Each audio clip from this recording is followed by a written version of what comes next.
જો તમે ભૂલથી પણ અહીંયા આવી જશો તો તમારી જાતને તમે ભાગ્યશાળી માનશો. હરિદ્વારમાં આવેલું શાંતિકુંજ આશ્રમ, જ્યાં લોકોનું આખું જીવન બદલાઈ ગયું છે.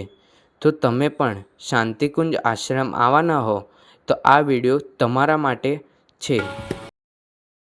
ત્યારે હું તમને લઈ જઈશ શાંતિકુંજ આશ્રમના પહેલાં ગેટ નંબર 4 તરફ.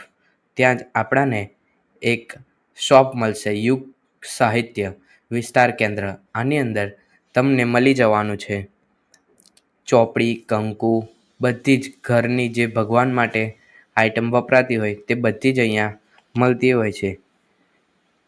જ્યારે તમે પ્રવેશ કરશો ત્યારે જ તમને એક અલગ શાંતિનો અનુભવ થાય છે. અત્યારે આપણે આવ્યા છે શાંતિકુંજની પેટ કેન્ટીન, એટલે અહીંયાથી તમારે ટિકિટ લેવાની છે. જે પણ તમારે લેવાનું હોય નાસ્તો, અહીંયા સૌથી સસ્તામાં તમને એટલું મસ્ત ભરપેટ જમવાનું આપતા હોય છે. શાંતિકુંજ એક એવું આશ્રમ છે જેને જીવનમાં સ્ટ્રેસ અનુભવ થતો હોય કે એક વખત અહીં જરૂર આવજો. આ છે ચૈતન્ય સિદ્ધ કેન્દ્ર, એટલે કે અહીંયા જે બા દાદાનું આખું કેન્દ્ર છે તે અહીંયા એમની સમાધિ બનાવવામાં આવી છે. આ આખું 40થી કે 50 એકડમાં ફેલાયેલું આખું કેન્દ્ર છે, જ્યાં તમને શિક્ષણ, યોગ, પછી બધું જ તમને અહીંયા ફ્રીમાં મળી જતું હોય છે. અને જો તમને હરિદ્વારમાં રૂમ ન મળતા હોય તો તમને અહીંયાથી પણ તમને રૂમ મળી જશે, એ પણ માત્ર ફ્રીમાં. આ છે અહીંયા જે ઔષધિ મળતી હોય છે, જ્યુસ છે, પણ બધું આ લોકો નેચરલ રીતે અહીંયા બનાવતા હોય છે. વિવિધ સામગ્રી વિકાસ કેન્દ્ર, અહીંયા તમને શાંતિકુંજમાં જે ચોપડી છે, ચંદન છે, તે બધું જ અહીંયા મળી જતું હોય છે. તમે તુલસીની માળા છે, જે લોકો હરિદ્વાર આવતા હોય તે લોકોને ખબર હશે કે તુલસીની માળા બધું મળી જતું હોય છે. અત્યારે આ છે સુતરાઉ કેન્દ્ર, એટલે કે અહીંયા બધું હાથની બનાવટથી એકદમ સુતરાઉ કપડામાં બધું બનાવવામાં આવે છે.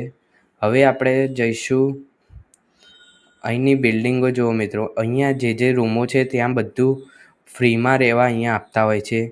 વેદ માતા ગાયત્રી મંદિર તરફ હવે આપણે એન્ટ્રી લઈશું, અને અહીંયા તમને એન્ટ્રીની કોઈ ફી હોતી નથી. અત્યારે વેદ માતા ગાયત્રી માતાની આરતી ચાલી રહી છે, તો આપણે આરતીનો લાભ લઈને પછી આગળની યાત્રા શરૂ કરીશું.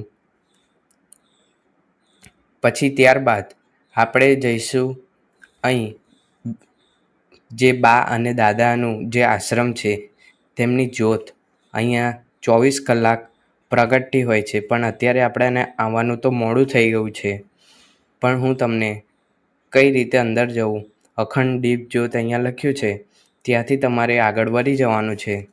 ત્યાં ઉપર એક આવી જ્યોત અખંડ દીપ દર્શન, જેનો ટાઈમિંગ છે સવારે 5:30થી બપોરે 12 વાગ્યા સુધી. આ પૂજ્ય ગુરુદેવની ગાદી છે. હવે હું તમને જે આગળ વાત કરીને 40 કે 50 એકડમાં આખું શાંતિકુંજ આશ્રમ ફેલાયેલું છે, ત્યાં જો એનો આખો એક બ્લુ પ્રિન્ટ એટલે કે ડેમો તૈયાર કરવામાં આવ્યો છે. જો આખું એટલી બધી બિલ્ડિંગો છે ને કે અહીંયા કરોડ લોકો અહીંયા રહેવાઈ જતા હોય ને તો પણ અહીંયા ખૂટશે નહીં. અને અહીંયા ગેટની વાત કરીએ ને તો ટોટલ 4 કે 5 ગેટ બનાવવામાં આવ્યા છે. તમે કોઈ પણ ગેટથી અંદર એન્ટ્રી લઈ શકો છો. અત્યારે અહીંયા પ્રભાત શેરી એટલે કે સાંજમાં જે શેરી નીકળતી હોય ભગવાનના નામની લઈને, તે નીકળી રહી છે. અહીંયા યજ્ઞશાળા, રહેવાની વ્યવસ્થા, બગીચા, ટ્રેનિંગ સેન્ટર બધું જ નિઃશુલ્ક મળી જતું હોય છે.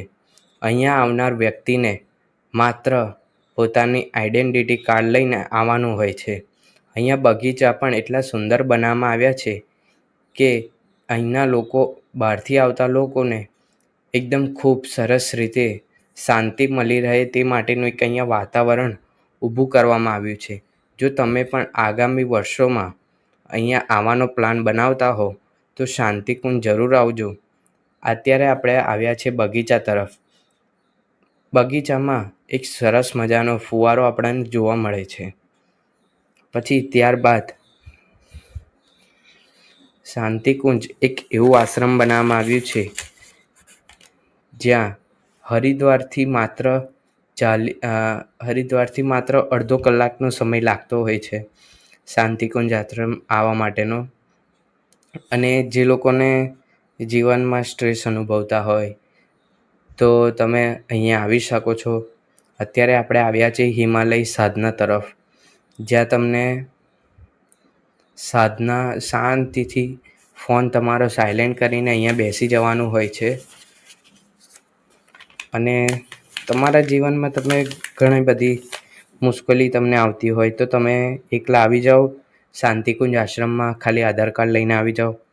અહીંયા તમારી ચેકિંગ થશે અને અહીંયા તમને રહેવા, જમવા અને ફરવાનું પણ અહીંયા ફ્રીમાં છે. કોઈ એક્સ્ટ્રા ચાર્જ લેવામાં આવતો નથી કોઈની પણ જોડે. હા મિત્રો, આ વાત સત્ય છે, કેમ કે હું અત્યારે આવી ગયો છું શાંતિકુંજ આશ્રમ જે હરિદ્વારમાં આવેલ છે. આ આશ્રમ જે બાળકો છે તેમને યોગ, સાધના ઘણું બધું શીખવાડતું હોય છે. તો મિત્રો, તમને આપણો વિડીયો કેવો લાગ્યો તે જરૂરથી કહેજો. અને હા, આપણી ચેનલને તમે સબસ્ક્રાઈબ જરૂરથી કરજો. અને જો તમે હરિદ્વાર આવતા હો તો અહીંયા ગુજરાતી લોકોને પણ જરૂરથી આ વિડીયો શેર કરજો, જેથી કરીને તે આવવાના હોય તો તેમને ફાયદાકારક રહે.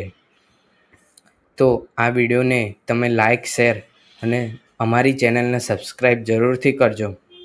મળીએ છીએ એક નવા વિડીયોમાં. ત્યાં સુધી જય હિન્દ, જય ભારત. અને હા, અહીંયા તમે આવી જશો ને તો તમે તમારી જાતને તમે ભાગ્યશાળી માનશો. તો મળીએ છીએ એક નવા વિડીયોમાં. ત્યાં સુધી જય હિન્દ, જય ભારત. અને આ અહીંના ફૂલ તો તમે જુઓ મિત્રો, કેટલા સરસ મજાના એ લોકોએ ફૂલ બનાવવામાં આવ્યા છે. અલગ અલગ જાતના